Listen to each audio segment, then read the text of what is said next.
remain in Kabul. That was from the Taliban. They didn't want anybody to leave, and okay, we were just actually I was just trying to see how it would be possible to leave the country, especially on that day when thousands of people were on the airport.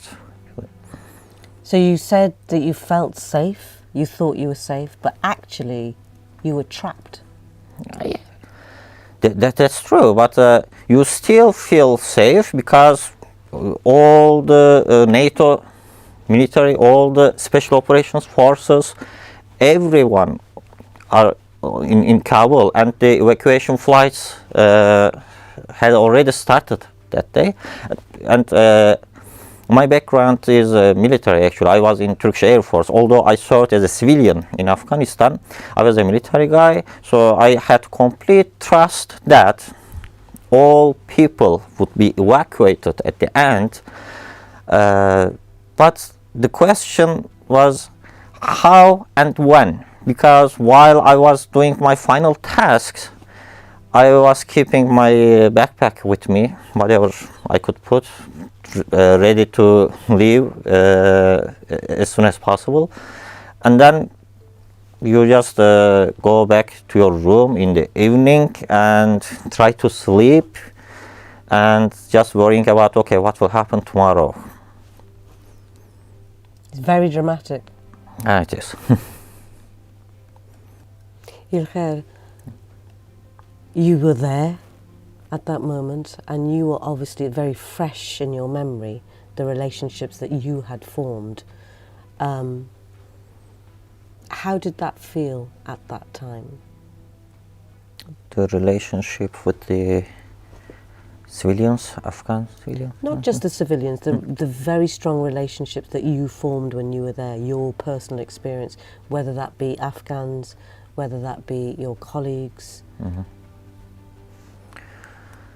Now, my job there didn't require me to go out of the perimeters. Although I had to travel all over Afghanistan, from one military base to other, from there to other. So I worked with almost with all NATO member countries and their soldiers, and of course also with the Afghan civilians, local people working for the NATO on base.